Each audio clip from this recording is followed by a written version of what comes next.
Samajwadi party के अध्यक्ष हमारे बीच नहीं रहे। आज उनके 13वीं के कार्यक्रम में मैं शामिल होने आया हूँ। हमें दुख है इस बात का। एक बहुत ईमानदार, लगातार समाजवादी पार्टी को मजबूत करने वाले और जो भी कभी जिम्मेदारी पार्टी ने दी होगी पूरी ईमानदारी से उन्होंने निभाई।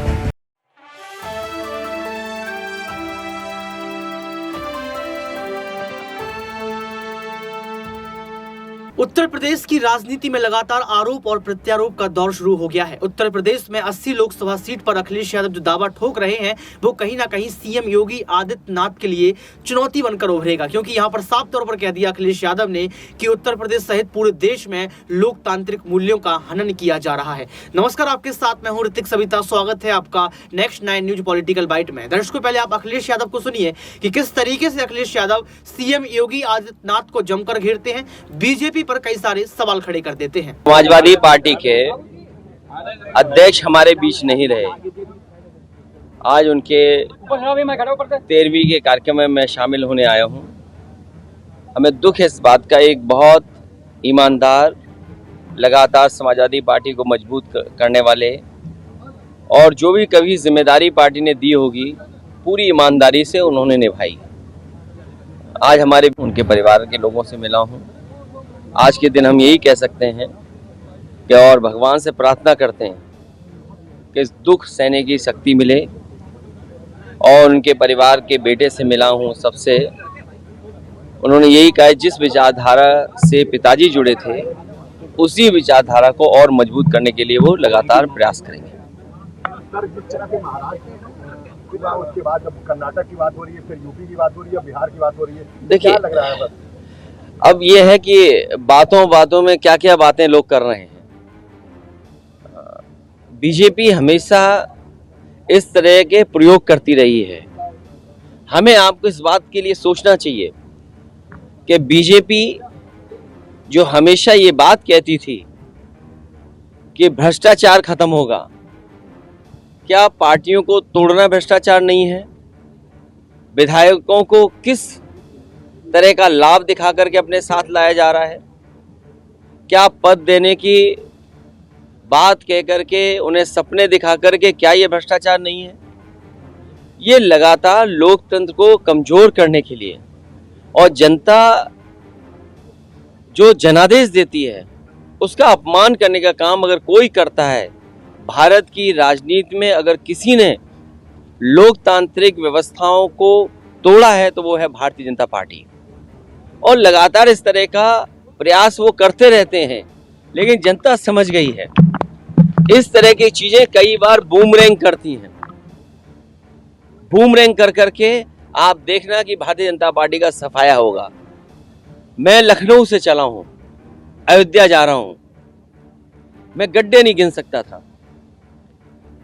इतने गड्ढे हैं सड़क पे कि गड्ढे नहीं गिने जा सकते हैं। सरकार ये कहेगी कि हम इसके लिए अलग से रीकारपेटिंग के लिए पैसा दे देंगे, बजट दे देंगे। जिस गति से विकास होना चाहिए था वो नहीं हुआ। चरम सीमा पर महंगाई, चरम सीमा पर बेरोजगारी और चरम सीमा पर अन्याय, खुलेआम लूट। शायद पहली बार ऐसा किसी ने देखा होगा कि इतने बड़े पैमाने पर भ्रष्टाचार बढ़ा हो।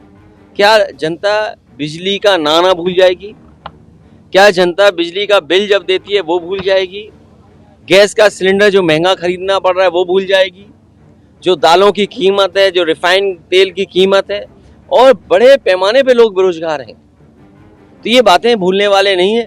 ये जोड़ तोड़ कितनी भी कर लें, अंतोगत्वा इन्हें जाना है।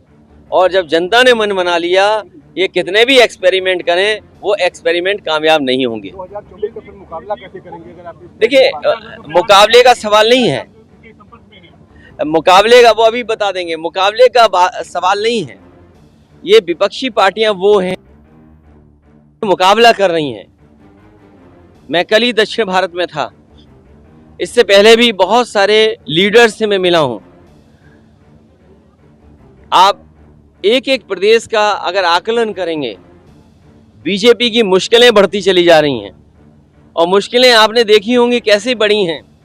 अभी योगा दिवस था, आपने पूरी सरकार को डगमगाते देखा होगा, हिलते डुलते देखा होगा योगा में। तो ये बात कौन नहीं कोई भूल जाएगा।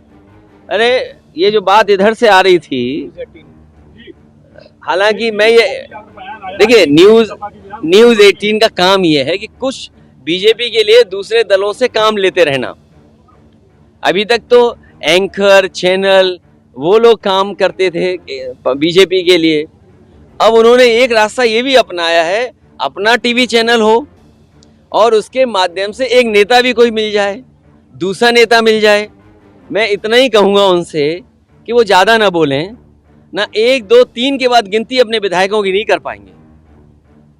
2024 का चुनाव भी आ रहा है, 2024 चुनाव आ रहा है, 2024 में जिस तरह से यहाँ पर मंदिर का निर्माण, देखिए 24 में उत्तर प्रदेश में ऐतिहासिक जीत समाजवादी पार्टी और सहयोगी दलों की होने जा रही है, और इसलिए हम आप सब घाघरा के किनारे खड़े हैं।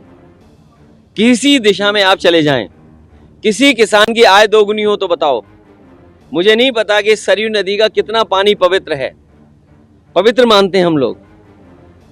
गंगा माँ गंगा की कसम खा करके भारतीय जनता पार्टी के लोगों ने कहा कि हम किसानों की आय दोगुनी कर देंगे। क्या किसी किसान की आय दोगुनी हुई होगी? यहाँ ये भी सरयू का किनारा है, आप किस दिशा में जाकर के बताओगे हमें कि किसानों की आय दोगुनी हो गई? चुनाव के पहले क्या 2024 से पहले महाराष्ट्र वाली घटना दोहराई जा सकती है? देखिए जो अच्छा चेहरा होगा वो समाजवादी पार्टी लड़ाएगी, सर महाराष्ट्र चुनाव जो मजबूत होगा वो समाजवादी पार्टी लड़ाएगी।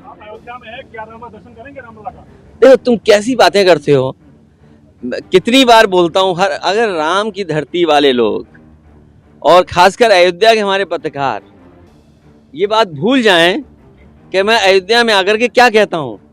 मैंने हमेशा वही कहा कि हम लोग जब पूरा निर्माण हो जाएगा तो दर्शन क्यों करने का नहीं आएंगे, और फिर हम तो आपसे भी कहेंगे, हमारा भी मंदिर है उसका भी दर्शन कराएंगे आपको। अगर आप हमें दर्शन कराने के लिए बुला रहे हो तो हम भी आपको न्योता देंगे और अपने नेताओं से कहेंगे सबके phone number, address, WhatsApp number याद रखना, हमारे भी मंदिर दर्शन में आप लोग आना। बंगाल के बाद बेंगलुरु में अंतिम सवाल ये कि 2024 क्या मुद्दा? 2024 के पहले महाराष्ट्र वाली घटना और दोहराई जा सकती है और प्रदेशों में? देखिए उलझो मत इसमें, हमें आपको ये सोचना चाहिए कि जो मुनाफा हो रहा है महंगाई के कारण वो किसकी जेब में जा रहा है, और क्या वजह है कि बड़ी बड़ी इन्वेस्टमेंट मीट के बाद भी कोई उद्योगपति उत्तर प्रदेश नहीं आया, कारखाना नहीं लग रहा है। आखिरकार वो कारण क्या है? और फिर जिस बात को प्रधानमंत्री ने कहा हो कि छुट्टा जानवर खत्म कर देंगे, लखनऊ से आप अयोध्या चले जाओ, अयोध्या से गोरखपुर, गोरखपुर से देवरिया और आगे हिस्से में चले जाओ, बताओ ट्रैफिक का इंतजाम कुछ लोग नहीं संभाल रहे, सड़कों पर जानवर संभाल रहे हैं। बड़े दुख की बात है, $1 ट्रिलियन इकोनॉमी का सपना दिखाने वाले सड़क से जानवर नहीं हटा पा रहे। सर सवाल ये क्या इस तरह की महाराष्ट्र घटना दोबारा हो सकती है? और दूसरा ये क्या अब होगी वहां पर जहां पर आपने सरकार को डगमगाते देखा है, 24 के बाद वहीं हो गई जहां की आप बता रहे हो बात। विपक्षी एकता को कुछ कोई विपक्ष को झटका नहीं लगने वाला है, विपक्ष जो है और विपक्ष अपनी अपनी जगह मजबूत है, ये याद रखिए। विपक्ष अपनी अपनी जगह बहुत मजबूती से लड़ रहा है बीजेपी के खिलाफ। विपक्ष बिहार के बाद जो है बेंगलुरु में बैठक करने जा रहा है, क्या कहेंगे सर? अरे तुम कैसी बातें करते हो आप?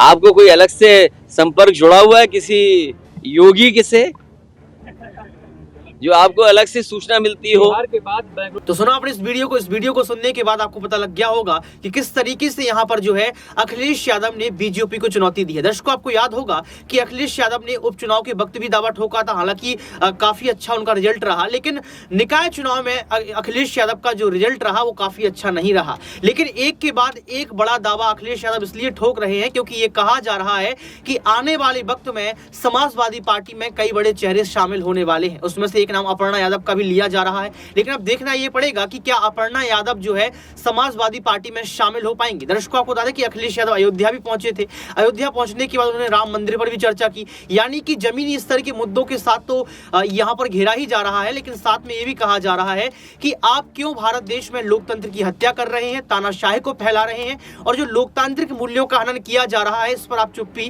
क्यों नहीं तोड़ रहे हैं। अब देखना यह पड़ेगा कि अखिलेश यादव के इस बयान को सुनने के बाद क्या सीएम योगी आदित्यनाथ कोई प्रतिक्रिया देंगे। आज के लिए सिर्फ इतना ही। देखते रहिए नेक्स्ट 9 न्यूज पॉलिटिकल बाइट।